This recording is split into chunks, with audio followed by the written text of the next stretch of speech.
Bapak kami miskin, nggak mampu berkorban, nggak mampu akikah. Biasanya anaknya terus melakukan itu untuk bapaknya. Memang Islam mulai dulu itu membolehkan orang amal untuk orang lain. Jadi dulu ada orang, ya Rasulullah, orang tua saya ini sudah sepuh, beliau sangat ingin haji, tapi kalau haji nggak bisa karena sudah tidak bisa berkendara unta. Kata Nabi, ya sudah kamu saja yang haji sebagai ganti bapak kamu. Sehingga idza mata ibnu adam in qata amaluhu itu termasuk anak yang soleh, sedekah dan apa. Memang mulai dulu Islam itu ada beberapa hal yang amal itu bisa diamali pada orang lain. Awaladin sholihin yatullah, terus adalah beberapa. Nah kurban juga gitu. Biasanya anak-anak yang soleh itu perasaannya dulu bapak kami miskin, nggak mampu berkorban, nggak mampu akikah. Biasanya anaknya terus melakukan itu untuk bapaknya. Nah memang jadi perdebatan ulama, apakah kemudian mayit ini dapat pahalanya enggak? Jawabannya gini, kalau mayit itu orang soleh dapat. Kalau nggak soleh, itu kemungkinan dapat kecil. Misalnya gini, ada mayit yang zaman hidup itu antipati ngamal. Kok enak, duitku sing ngilang, wong liya nyate gitu. Dia mentalnya mental kikir yang beranggapan kok kenaan tetangga kami, uang kami yang habis, orang lain yang nyate. Terus dia mentalnya gitu dibawa mati. Kemudian anaknya soleh berkorban untuk bapaknya. Nah yang seperti ini ada potensi gak sampai karena dia tidak pernah punya niat. Itu beda dengan orang yang zaman hidup memang ingin korban, cuma secara ekonomi nggak mampu. Makanya pentingnya innamal a'malu binniyat itu di situ. Amal itu terserah niat. Dalam banyak syarah, syarah itu penjelasan yang rinci, itu dijelaskan kenapa orang mukmin masuk surga selama-lamanya padahal dia jadi mukmin hanya 80 tahun. Misalnya kita hidup di dunia kan rata-rata 80 tahun. Karena dia berkomitmen andikan hidup 1000 tahun juga tetap mukmin, andikan hidup 2000 tahun ya tetap mukmin, tetap sholat.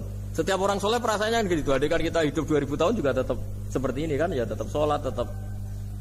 Nah, sehingga karena niat itu dia diganjar surga selamanya. Karena dia bayangkan andikan di dunia selamanya juga akan iman selamanya. Nah, orang kafir juga berkomitmen gitu, yang belum rubah maksudnya. Kalau dia hidup ya akan kafir terus. Ya, makanya dia kafirnya 80 tahun, misalnya hukumannya juga neraka yang lama sekali karena. Nah kira-kira itulah. Makanya kalau mayat tidak soleh ini kita yang sebagai ulama berdebat karena tadi. Itu kan ibarat gini, ada mayat sama sekali gak pernah sholat. Bahkan dulu itu mengkritik orang sholat. Terus dia mati, anaknya jadi orang soleh sering tanya saya, Gus sholatnya bapakku tak kodoin ndak? Wong era sholat kodoin ya tak kuati kan? Beda dengan misalnya kita punya bapak soleh, misalnya terus pas beliau koma ya kayak misalnya ini koma 2 hari kan keluarganya kalau ngodoi kan paling 2 hari pas koma. Lah ini orang nggak sholat mulai kecil sampai tua sampai mati. Anaknya soleh tersiksa, anak saya tak kodoi. Lah bapakmu sholat boten. Wah ya kesel kowe. Sudah kesel, orang ini nggak pernah berkeinginan sholat. Kan beda dengan Nyun Sewu ibu saya atau bapaknya Mbak Ova. Memang ibu saya ya tidak sholat itu karena sudah koma atau sudah apa, sudah banyak alat-alat medis yang terpasang. Ini cara ngodoi jumlahnya ya jelas. Dan sumbut karena memang beliau andikan sehat komitmennya juga sholat. Nah ini yang orang kadang salah kaprah. Bisa enggak amal sampai mayit? Sebetulnya di dunia ulama perdebatannya bukan masalah sampai tidaknya. Mayitnya ini siapa? Gitu. Kalau mayit ini soleh jelas. Dawe Nabi man sana sunatan hasanatan falahu ajruha wa ajru man amila biha ila yaumil qiyamah. Orang baik kemudian mengajarkan kebaikan pasti dia dapat investasi kebaikan itu.